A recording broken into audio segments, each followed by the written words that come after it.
chlebek upieczony. Tak to się prezentuje, zobaczcie. Gorący. Chrupiący, fajny chlebek. Uwaga, będzie dość głośno, mamy jakąś małą awarię.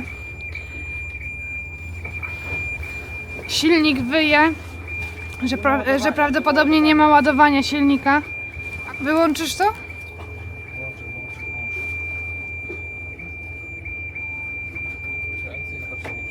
Czy działa?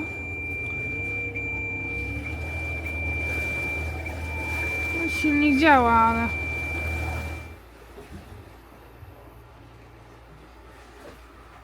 Dobra, okazuje się, że nasza klema przy alternatorze jest trochę skorodowana. Musimy ją odkręcić i oczyścić tą korozję. Zobaczymy, czy to coś pomoże, czy nie. Dobra, mały update o naszym alternatorze. Niestety póki co nie udało się go doprowadzić do działania. Na tą chwilę przerwaliśmy jakąkolwiek naprawę, ponieważ już jest ciemno, a więc będziemy jutro kontynuować, jak już będzie jasno, za dnia. Witajcie w dniu 9. Patrzcie, co się stało. Nie ma ani jednego ptaka. Wszystkie odleciały. Niesamowite. Mamy ładną pogodę w miarę. Jest słonecznie. Mamy ładowanie. Niestety nie ma wiatru. Woda jest dosyć taka spokojna. Fale są bardzo łagodne. Tak więc możemy wrócić do naszego silnika i diagnozy alternatora. Patrzcie. Tak wyglądają doldrumy. Jesteś jakieś 500 km od brzegu. Nie ma wiatru. Kończyć się jedzenie. A ty jesteś na środku morza, w totalnej pustce. I nawet ptaki już cię opuściły. Po wstępnej diagnozie naszego alternatora okazuje się, że jest nieprawidłowe napięcie na przewodzie ignition. Ponieważ w tym silniku, który działa prawidłowo, napięcie na ignition jest równe 7V, natomiast w tym silniku, w którym alternator działa nieprawidłowo, mamy jakieś 2V. I to jest pewnie przyczyna problemu, ponieważ alternator daje jakiś output, tylko że ten output jest dużo niższy, jest na poziomie 4V, 4 może 5. Tak więc musimy diagnozować teraz dalej, dlaczego to ignition ma nieprawidłowe napięcie. Ok, zrobiliśmy takie tymczasowe rozwiązanie. Podłączyliśmy naszą ładowarkę DC-DC. Na dodatek jeszcze zamontowałem taki prosty przełącznik tutaj. A więc możemy ją błyskawicznie włączać i wyłączać. Tak więc mamy ładowanie silnika. A ponieważ pojawił się wiatr, to po prostu już nie mamy czasu dalej naprawiać tego alternatora. Po prostu trzeba wykorzystać te warunki i płynąć dalej, żeby jak najszybciej puścić te doldrumy. Tak więc ruszamy. Patrzcie, nie uwierzycie. Po podłączeniu konwertera DC-DC okazało się, że wszystko działa. Wszystko działa. Co ciekawe, Monika wczoraj do mnie mówiła, wiesz co, to chyba przyczyną jest odłączenie tego konwertera DC-DC. Ja mówię, nie, no przecież to nie powinno mieć żadnego znaczenia. No, no wiesz co, no mi się wydaje, że tak właśnie przez to przestało działać. No i rzeczywiście miała rację. Ona ma tak niesamowitą intuicję, że ileś razy już tak było, że coś mi mówiła, ja mówię, nie, no to bez sensu jest, a później się okazywało, że ona miała rację. A więc posiadanie takiego załoganta jak Monika w rejsie tego świata to jest na wagę złota. A tymczasem pojawił się pierwszy ptak dzisiaj. Tylko jeden, co jest naprawdę ewenementem. Dzisiejszy dzień powinien być pod znakiem, a nie mówiłam, ale zobaczcie, wczoraj upiekłam chlebek, nawet 2 się szarpnęłam, taki jeden. Bardzo fajny. Jadłeś już go? Ten razowy wczoraj. I co? Dobry, bardzo dobry. Bardzo dobry. I słuchajcie, upiekłam też sobie, bo dla mnie ten żytni chleb jest trochę za ciężki na żołądek. Normalnie go jem, ale w takich przelotach to unikam, bo to trochę mi za ciężko. Więc upiekłam sobie taki maluszek, bochenek, zwykły, pszenny. I też jest bardzo dobre. Nawaliłam do niego dużo masła, jest taki fajny, maślany. Idealny właśnie do jajecznicy, którą właśnie zaraz sobie zrobię. Także musiałam się wam pochwalić. Fajne chlebki. Tego robiłam pierwszy raz w życiu na totalnym improwizowanym przepisie, ale wyszedł, bardzo fajnie wyszedł. Słuchajcie, dosłownie tam na horyzoncie, teraz mam 4-krotne przybliżenie i pewnie tak nie widać. What the heck?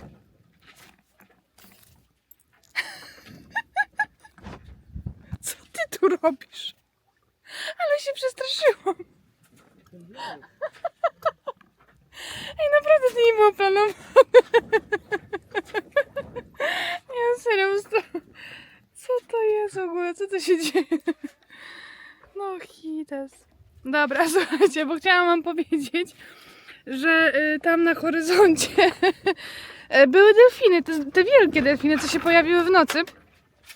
I tam gdzieś na horyzoncie się właśnie wynurzały płetwy i mimo czterokrotnego zooma nie byłam w stanie wam pokazać i dzisiaj też były gdzieś tam właśnie od strony rufy się pokazały, jak myłam naczynia, takie o ja, wieloryb, ale znowu to były delfiny, więc one są takie dość mylące, ale tego gościa to się tutaj nie spodziewałam dzisiaj. To jest jakaś rybitwa, słuchajcie. Widać, że jest bardzo zmęczona, bo jakoś tak ledwo mruga w ogóle, więc ja sobie idę. Nie będę jej przeszkadzać, niech odpoczywa. A my idziemy nagrywać dziennik. Podsumowanie dziennika. Słuchajcie, tu na Sikugarze nie ma tak, że nie ma ptaków, bo jak nie ma głuptaków, to są rybitwy, a jak nie ma rybitwy, to są głuptaki. Także zawsze mamy jakieś towarzystwo, fajnie, bo na Atlantyku rzeczywiście byliśmy bardziej osamotnieni, a tutaj mamy co chwilę jakieś zwierzaczki. Tam się pokazywały delfino, wieloryby, tu się pokazują co chwilę jakieś ptaki. Żagle szaleją, przejdźmy do dystansów. Pokonane 703. Czekaj, a w którym dniu się witamy? 9. Tak? 9 dzień. Szczerze wam powiem, że już trochę tracimy rachubę. Się nie dziwię, że staruszek się myli, bo ja już też trochę. Pokonane 766. Przed nami 825. Słuchajcie, strasznie mało pokonaliśmy. Jakieś, nie wiem, zaledwie jakieś 20 km może? Niecałe 10 minut? Ale to też z tego powodu, że wczoraj płynęliśmy na południe, żeby ustawić się pod lepszy wiatr. Ponieważ od dzisiaj, aż do bodajże chyba wtorku czy środy, ma być dobry wiatr, tylko że ten wiatr się zaczyna tak mniej więcej od równoleżnika 3, może 3 z kawałkiem na południe. I dzisiaj jesteśmy już prawie na równoleżniku 3, dokładnie 3,15. Więc powoli ten wiatr zaczynamy łapać. Na razie jest słaby, 4 węzły, czasem 5-6. Ale jeżeli uda nam się jeszcze bardziej spłynąć na południe i trochę na zachód, to ten wiatr powinien już być dużo lepszy. No jestem załamana, że tak jednak powoli nam to idzie. Co do Johna, czyli naszego współtowarzysza, no to jemu ostatnio z rana zostało jakieś 50 mil do celu, więc podejrzewam, że albo dzisiaj w nocy, albo rano, jutro dopłynie już do celu. Może trochę obniżę tą kamerę.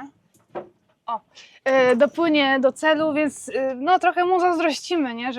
Że już jest. Nie zazdrościmy mu różnych awarii, ale jak widzicie u nas też była jedna maleńka awaria się przytrafiła, udało się ją rozwiązać i Dzięki intuicji Moniki. tak. Naszego mechanika pokładowego, kucharza, nawigatora, żeglarza i Wszystko. Kobiety mam wrażenie, że myślą bardziej tak podstawowo, intuicyjnie i tak najpierw skupiają się na tych podstawach, co mogło być nie tak i tak próbują dojść do celu coraz bardziej skomplikowanymi ścieżkami. A mężczyźni od razu wykluczają. Znaczy tak patrzę na przykład na staruszka czy na mojego Pawła narzeczonego, to patrzę, że oni zazwyczaj idą już tymi górnymi półkami, że to nie mogła się żadna podstawa jakaś tam zepsuć, tylko na pewno coś już bardziej poważniejszego. Już mają jakąś mapę myśli rozbudowanych rzeczy, gdzie kobiety dochodzą do tego po pewnym jakimś tam etapie, gdzie najpierw przeanalizują podstawy. I to mi się wydaje, tak mnie trochę życie nauczyło po tych kilku latach z Pawłem i ze staruszkiem na takiej w pełni małej przestrzeni, że to chyba to jest to. Nie wiem, możecie mi napisać w komentarzach, czy się mylę, ale kobiety mają też coś takiego jak intuicja i naprawdę jest to niezawodny element naszego życia. Bardzo rzadko się zawodzę na mojej intuicji, naprawdę bardzo rzadko. szczególnie Monika ma niesamowitą intuicję. No właśnie, powiem szczerze, mam mało koleżanek, bardziej zawsze otaczałam się męskim gronem i nie mam jakiegoś takiego porównania, ale no mogę się pochwalić, że naprawdę ta intuicja no, rzadko mnie zawodzi, jakoś tak. Tylko rzadko kiedy jest wysłuchana ta intuicja, to jest największy problem, że po prostu staruszek, gdzie to nie może być jakaś tam ładowarka czy coś tam. Bo mamy taką chmurę przed sobą i wiatr tak skręca, że co chwilę mamy plus minus 20-30 stopni w prawo albo w lewo ten wiatr. Tak więc Bywa się na tym wietrze, no wiatr jest słaby. słaby jest, ale mam nadzieję, że dzisiaj już powoli wpływamy w tą strefę wiatrową. Jeszcze mamy, znaczy rano był trochę lepszy wiatr, bo było na poziomie 6-7 węzłów, to więc płynęliśmy trochę lepiej, na poziomie około 4 węzłów. Później ten wiatr trochę zgasł z tego względu, że teraz taka chmurka przyszła przed nami i ta chmura trochę zaburzyła cyrkulację tego wiatru. Ona powoli już się od nas odsuwa, już nad nami jest już niebieskie niebo. Tak więc mam nadzieję, że za jakieś pół godziny, godzinę, że ten wiatr wróci do takiego swojego normalnego, tych powiedzmy 6-7 węzłów i będziemy płynąć już dużo lepiej. No, także jak widzicie jest kaszana. Ale No. jeżeli złapiemy ten wiatr, który właśnie jest prognozowany, to bodajże przez 3 dni będziemy mieli już taki wiatr na poziomie 8-10 węzłów i którym będziemy mogli bezpośrednio płynąć na Galapagos. Też dzisiaj ktoś w komentarzu pisał, że widzi na naszym śladzie, że my się powoli cofamy z prądem i że pewnie śpimy. Tak, no zazwyczaj jest tak niestety w tej akurat naszej żegludze przez ten kawałek Pacyfiku, że na noc zrzucamy żagle, bo one po prostu tak łopoczą, tak się męczą. No i też ze względu na to, że w ogóle nie płyniemy i żeby już nie doglądać tutaj tego wszystkiego w koło, no to idziemy spać na tam 6, 7, 8 godzin, no bo tu się nic nie dzieje dosłownie i nie ma żadnych statków, nie ma wiatru. Więc mamy też jakiś właśnie taki niekorzystny prąd, że on jest właśnie akurat od Galapagos, płynie w naszą stronę. I Na to wschód. też, co? Na wschód ten prąd nas znosi, Tak. czyli od Galapagos do Ameryki Południowej. Tak, nie? czyli wracamy jakby z powrotem z prądem, więc jak na razie mamy dość niekorzystny wiatr, niekorzystny prąd. Tory są złe i szyny też są złe, wszystko jest złe. No ale no nie narzekamy, no też to jest jakieś takie doświadczenie, bo powiem wam też, że pływanie przy słabym wietrze wymaga o wiele więcej umiejętności niż przy takim wietrze, wiecie, 10 plus węzłów, nie? Więc szkolimy się cały czas, to też nie jest powiedziane, że my wszystko umiemy, po prostu cały czas się gdzieś tam uczymy i doszkalamy, prawda? Tak, ja myślę, że to jest w ogóle najgorszy chyba odcinek z Panamy na Galapagos, tym bardziej, że płyniemy go już bardzo późno, czyli pod koniec maja, w zasadzie już prawie czerwiec jest. I nie wiem, czy na naszej trasie będzie, na pewno nie było wcześniej, Nie kacz. chyba już nie będzie takiego trudnego odcinka, bo ten jest chyba najgorszy. Nigdy jeszcze nie mieliśmy takiego wolnego tempa, nawet z BVI na Panamy, gdzie było słabo, no fakt, było słabo, ale mieliśmy tam średnią na poziomie chyba 120 czy 130 km dziennie, a teraz mamy średnią na poziomie 80 km dziennie. No jest beznadziejny wynik. Udało nam się jako tako doładować te baterie i mamy teraz około 80%, więc wyszliśmy z tego już takiego panicznego stanu. Możemy już sobie swobodnie tutaj korzystać ze wszystkiego, ale no tak jak mówię, no zachmurzenie jest, nie wiem czy widać tam z tyłu za nami. Potem jeszcze obejdę w koło, jak to wam pokażę, ale no jest słabo, jeżeli chodzi o to. Rzeczywiście no Staruszek ma rację, że to jest jeden z gorszych etapów. Mam nadzieję, że tak nie będzie, bo jak patrzymy na mapę i Windy, ale ładny ptaszek, to między Galapagos a Wielkanoc tam jest mniejsze zachmurzenie i na pewno lepsze wiatry. Więc to nas tak pociesza. Dobra, może przejdziemy już do Dobra, pytań. pytania. Pierwsze pytanie od Papa Whisky 666. Co robicie, żeby zapobiegać psuciu się wody słodkiej w zbiornikach? Czy wrzucaliście do niego, rozumiem, że srebro, tak? Chyba srebro jakieś. Nie wrzucamy żadnych ani chemii, ani jakichś biorzeczy, ani jakiegoś srebra, ani innych jakichś minerałów i rzeczy z tablicy Mendelejewa. Po prostu mamy taką sytuację, że co 4-5 dni zbiornik się w ogóle całkowicie opróżnia i używamy tych zbiorników na zmianę. Jeden się kończy, drugi zaczynamy i odwrotnie. Więc ta rotacja zbiorników jest średnio co 4-5 dni i woda się kończy, uzupełniamy znowu świeżą wodą i ona tak naprawdę tam nie zalega dłużej niż, tak jak mówię, te kilka dni, więc nie używamy żadnej chemii ani nic. Jeżeli chodzi o odczucia smakowe, zapachowe, to nawet na kanale panamskim testowaliśmy naszego pilota Hansa. Mówi, że normalnie jest zwykła woda, mimo że pływamy tym systemem nie wzbogacania tej wody no już te kilka lat, no to nie ma żadnej różnicy. Ja na przykład jestem bardzo wrażliwa na wodę, na smak wody. Wiem, że to może być dziwne, ale ja naprawdę czuję smak wody. A szczególnie od kiedy mamy mineralizator, czyli dosłownie ile? Nie, 2 miesiące może No krótko. To ta woda jest naprawdę bardzo fajna, smaczna. Nie ma żadnego jakiegoś... Wcześniej czułam trochę taki, wam powiem, posmak morza. Nie wiem jak to powiedzieć. Posmak morza. Taki wiecie, dziwny posmaczek.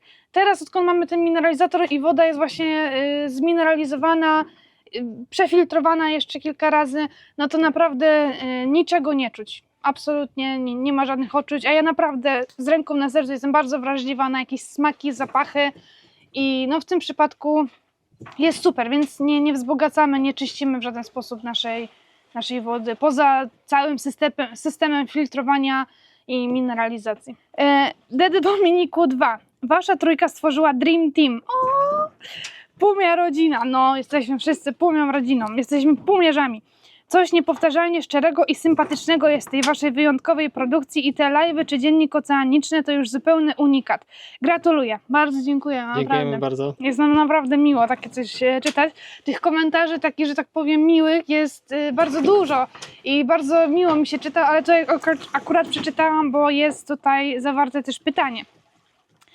Co myślicie o zakupie używanego jachtu na Karaibach? Główną motywacją jest prosty brak VAT-u oraz łatwe żeglowanie półwiatrami, doskonały na początek przygody. Może z ciekawości rzuciliście okiem na tamtejszy rynek używek? Ja myślę, że pomysł jest bardzo dobry, pod warunkiem, że masz czas, żeby na tym jachcie żyć. Bo nie ma sensu kupować jachtu, jeżeli na tym jachcie będziesz pływał może z miesiąc w roku, a przez 11 miesięcy ten jacht będzie stał. Tak więc jeżeli masz czas, żeby na tym jachcie żyć, przenieść się na ten jacht, to super. Ewentualnie jeżeli masz czas, żeby na tym jachcie spędzać przynajmniej te kilka miesięcy w roku, nie wiem, 3, może 4, może 5, na przykład przylecieć na Karaiby na zimę od grudnia na przykład do kwietnia, tak?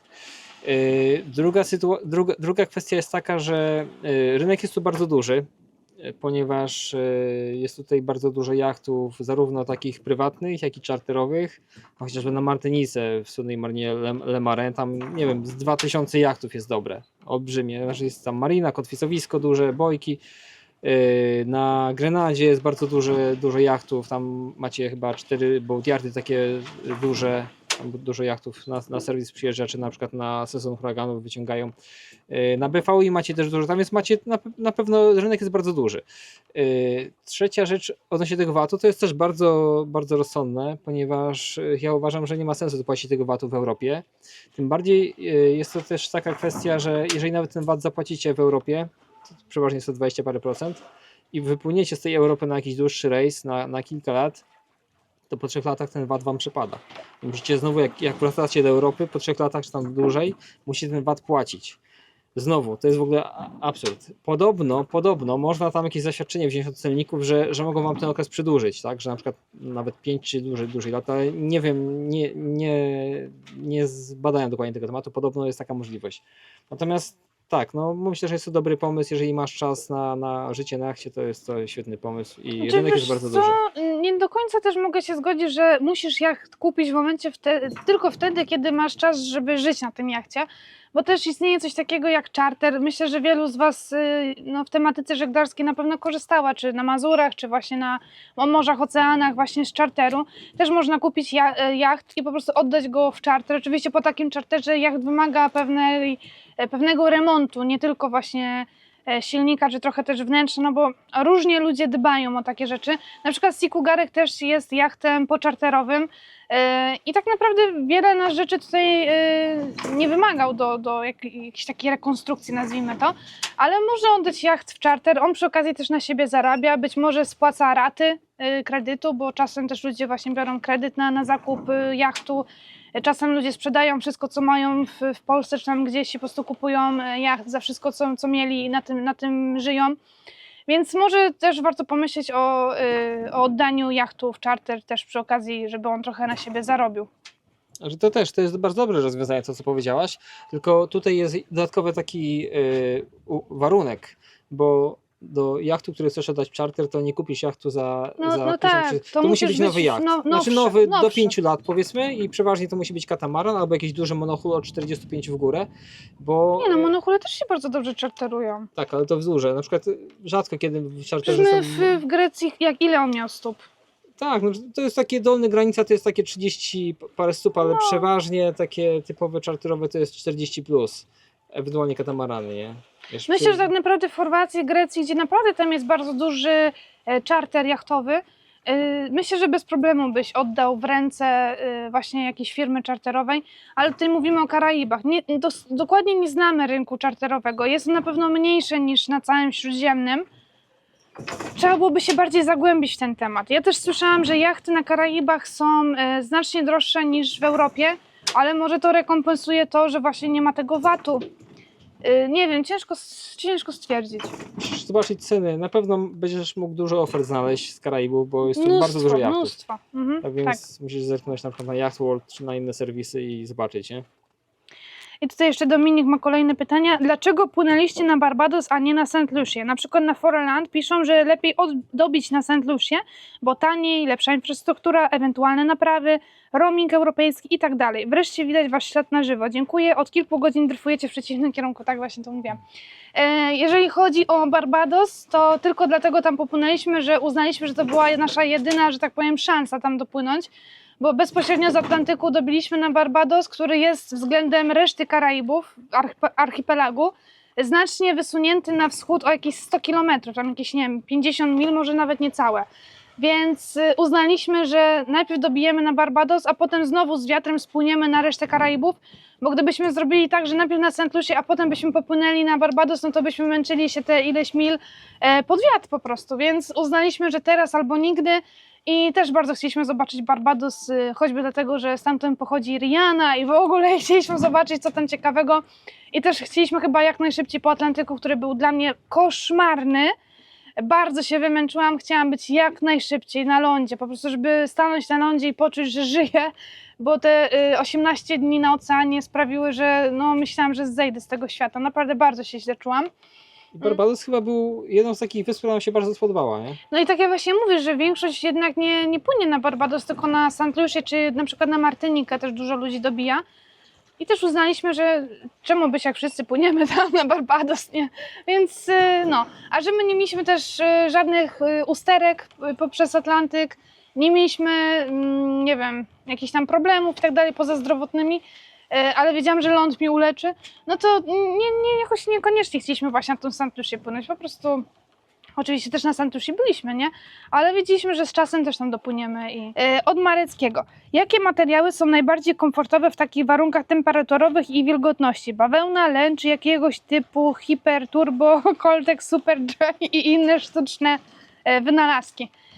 Co do sztucznych materiałów nie mamy w ogóle, no to staruszek dzisiaj mówi, że te jego spodenki są trochę takie poliestrowe.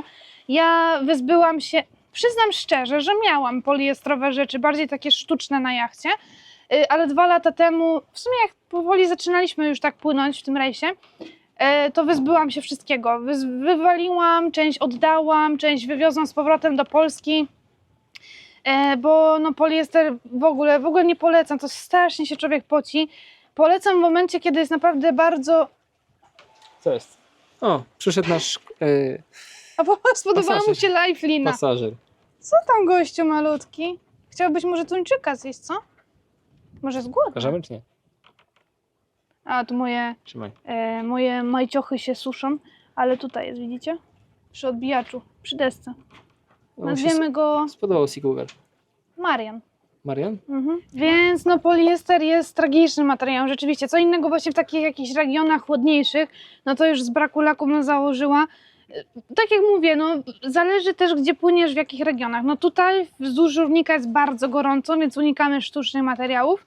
Głównie nosimy rzeczy bawełniane, chyba 98% naszej garderoby to jest rzeczywiście bawełna, a te pozostałe to jest wełna. A pozostałe materiały to właśnie wełna, bo wiem, że gdzieś na przykład na jakiejś wyspie wielkanocnej już troszkę będzie chłodniej, no to mam jakieś tam swetry wełniane, gdzieś skitrane pod łóżkiem.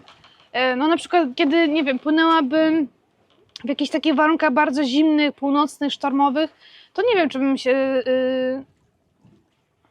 czy bym się zdecydowała na przykład na wełnę, bo pamiętam, że na kursie żeglarskim, na sternika, właśnie nasz instruktor mówił, żeby absolutnie nosić wełny, bo w momencie, kiedy wpadniecie do wody, no to ta wełna jest jak kamień u nogi i toniecie, nie? Nie, może coś rzeczywiście jest na rzeczy, ale ja wełnę noszę tylko wtedy, kiedy po prostu jest jakoś tak chłodniej, albo jakiś polar, no polar też niestety jest sztuczny, ale tak, no to widzicie, jest bardzo gorąco, no to nosimy głównie takie bawełniane. Tak, nie? ja mam głównie bawełniane, jedynie spodenki są chyba troszkę poliestrowe. Dexter 40. Witam serdecznie. W którymś odcinku Staruszek wspomniał o swoich początkach żeglarskich. Z tego co zrozumiałem, nie było to jakoś bardzo dawno temu. Ale może się mylę. Moje pytanie jest takie. Zaczynając od zera, ile czasu potrzeba, aby być gotowym do pływania po oceanach? Zakładając, że będziesz na to poświęcał full time, czyli zrezygnujesz z pracy, nie masz żadnych innych rzeczy do robienia, tylko nauka żeglarstwa, myślę, że w ciągu roku, no bo zrobienie żeglarza to jest, nie wiem, z tydzień, 2 tygodnie. Później popływanie trochę po jeziorze. Świetnie by było, gdybyś miał też własny jacht, ewentualnie ktoś ci użyczy jachtu, że możesz samodzielnie pływać, nie? Bo tak naprawdę zrobienie patentu to jest jedna sprawa, a druga to uczysz się tak naprawdę dopiero nabierając praktyki, tak? Zdobywasz doświadczenie. To jest tak samo jak z samochodem. Możesz zdać prawo jazdy, ale jeżeli później jeździsz samochodem, no to nie masz praktycznie żadnych umiejętności, tak? Dopiero kiedy przejeździsz samochodem te, nie wiem, ileś set godzin, to możesz powiedzieć, że masz jakieś doświadczenie, masz komuś wiedzę, umiejętności. Tak samo z jachtem, musisz po prostu pływać. I nie jako pasażer, głównie właśnie największe doświadczenie zdobywasz, kiedy sam prowadzisz jacht, nie? Kiedy możesz sam podejmować decyzje i patrzeć, jakie one mają rezultaty. Tak więc po zrobieniu żeglarza popływasz trochę po jeziorze, później możesz zrobić sternika, jakiś rejs odbyć, zrobić ten staż, no i później jak już zrobisz tego sternika, no to musisz też pływać na morzu, nie? Też najlepiej samodzielnie, czy z jakąś załogą, ale jako kapitan, żebyś miał możliwość zdobywać to doświadczenie. I jeżeli nauczysz się pływać właśnie po Bałtyku, to myślę, że Nic cię nie zaskoczy. ocean to już nie jest dla Ciebie problem. Bałtyk No. jest naprawdę bardzo wymagającym morzem, trudnym, kiedy bardzo szybko potrafią się zmieniać wiatry, fale, krótka fala, bardzo taka nieprzyjemna. Tak więc jak nauczysz się pływać na Bałtyku, to pływanie na Morzu Śródziemnym, czy na przykład na oceanie, nie jest problem. No powiem wam szczerze, w Polsce mamy idealne warunki, żeby uczyć się żeglarstwa. Mamy mnóstwo jezior, więc takie początki można gdzieś w Szuwarach rozpocząć. Potem przenieść się na bardzo wymagający akwent, jakim jest właśnie Bałtyk, ale on ci nauczy wszystkiego, dosłownie wszystkiego. Od gotowania w trudnych warunkach po chillaucie na dziobie i nic nie robienia, więc po prostu Bałtyk, mamy ogromne szczęście jako Polacy, że mamy możliwość korzystać z bałtyckich wód i uczyć się właśnie tam żeglugi, bo tak jak staruszek mówi, że jak już popływasz na Bałtyku, to już umiesz wszystko moim zdaniem. I to też w naszym przypadku się trochę tak sprawdziło. No trochę też pływaliśmy na tym Bałtyku. Oczywiście ja tego nie wspominam w żaden sposób dobrze, ale mieliśmy okazję kilka razy tam wziąć udział w jakichś przeróżnych rejsach. A ogólnie to cały czas uczyliśmy się, że tak powiem, w Szuwarach, nie? Na Sasance naszej. Z utęsknieniem wzruszam się. Jeszcze tylko mogę powiedzieć, że też warto też, jak już opanujesz taki, przyleciał właśnie nasz kolega, opanujesz takie pływanie po morzu, to warto też wybrać się na Morze Śródziemne, z tego względu, że tam nauczysz się takich kilku rzeczy, które przeważnie na Bałtyku się nie stosuje. Pierwsza rzecz to jest na przykład kotwiczenie. Na Bałtyku rzadko kiedy się zdarza, że gdzieś kotwiczysz, bo nie ma za bardzo gdzie, przeważnie pływasz do mariny. Natomiast kotwiczenie to głównie Chorwacja czy Grecja nauczysz się jak kotwiczyć. A druga rzecz to jest też mariny. To jest na Bałtyku głównie, może nie głównie, ale w wielu marynach na przykład sumujesz longside'em, czy bokiem do pomostu. Na Morzu Śródziemnym z kolei tego się praktycznie nie stosuje, prawie zawsze jest to rufą do kei, a w Grecji w ogóle jest jeszcze taki, no i na przykład w Chorwacji masz rufą do kei i masz mooringi, a w Grecji z kolei masz jeszcze taki Greek style, czyli grecki styl, że nie masz mooringów, tylko używasz kotwicy do tego, tak? Czyli rzucasz kotwicę przed, jakieś tam 20 metrów przed, może 30, cofasz się do kei i wtedy dopiero rzucasz sumy, nie? To też jest taka rzecz, na której na Bałtyku tego się nie nauczysz, bo tego się po prostu nie stosuje, nie? Więc warto też spędzić tam trochę czasu na Morzu Śródziemnym i w Chorwacji czy w Grecji zobaczyć, jak to się robi. Tak, no staruszek wtedy bawił się w kapitana i coś tam wyleciało z wody. Merlin? Nie wiem, powiem ci takie coś. Merliny Powiem czasem wam bardzo, lubię i nie lubię, jak jest taka płaściuteńka woda, bo dosłownie widać wszystko, jak się wynurzy, wyskakuje z wody, co ja gadam. Po prostu widać wszystko. No jedyny minus jest taki, że słaby wiatr, nie? No bo jest teraz 3 węzy, no ale no idealnie widać wszystko. Coś tam wyskoczyło takiego dużego, ale widziałam tylko jak już chlupnęło do wody. Pytanie jeszcze było z poprzednich chyba filmów, miałam na to odpowiedzieć i oczywiście zapomniałam. Dlaczego John ma taką przewagę?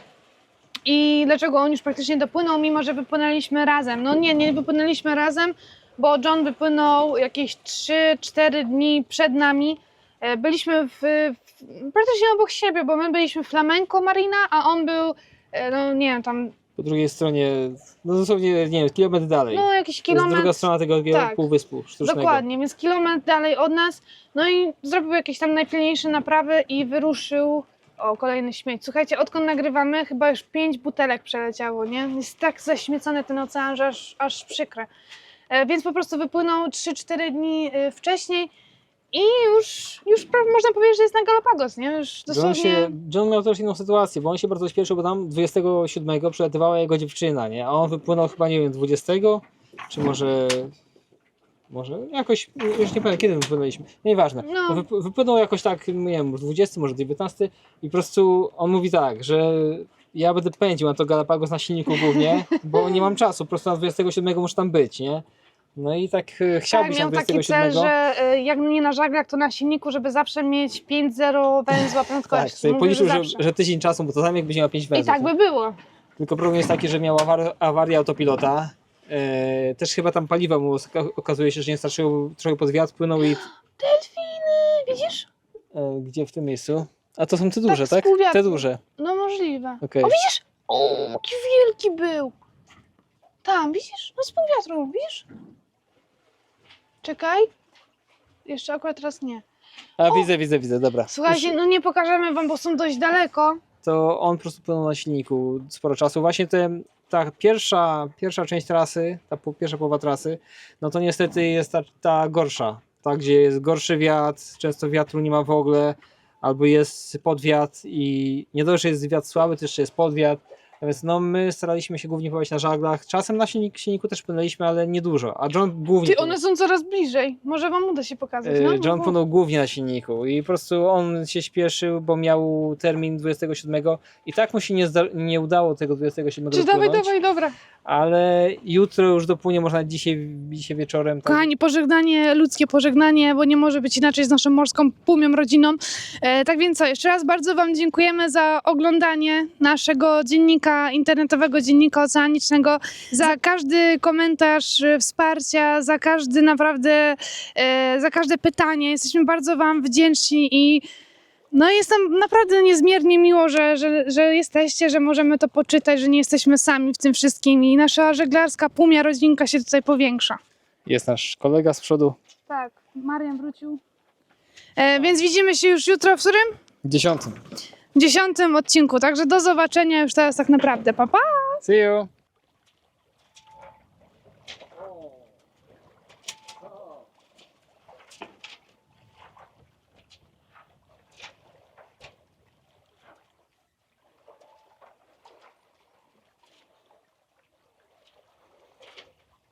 Jak zaczęliśmy, to skończyłem, no i tyle.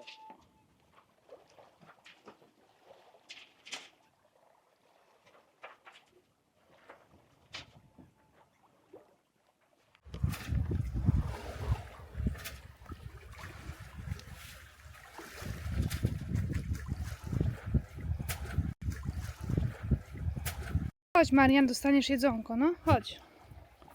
Chodź, mamy popilka już wytresowanego. Chodź, nie bój się, chodź. Dzielimy się z mniejszym. No, widać jakiś taki mizerny jest. Tutaj w garnku tuńczyk. Ostatnie nasze zapasy. Staruszek nie chciał pozwolić na psa i kota na pokładzie, ale mam rybitwę.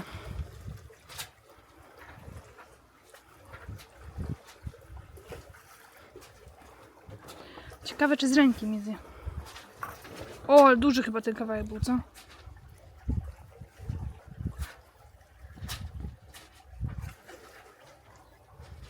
Chyba jeszcze nie jest gotowa. Ale coraz bliżej. Ciekawe. Teraz masz z ręki. No już tak blisko byłaś, chodź.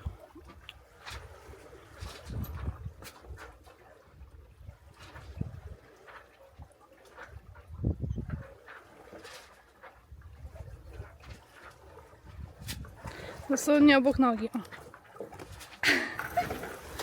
Masz. Nie bój, przecież nic nie zrobię. Niesamowite.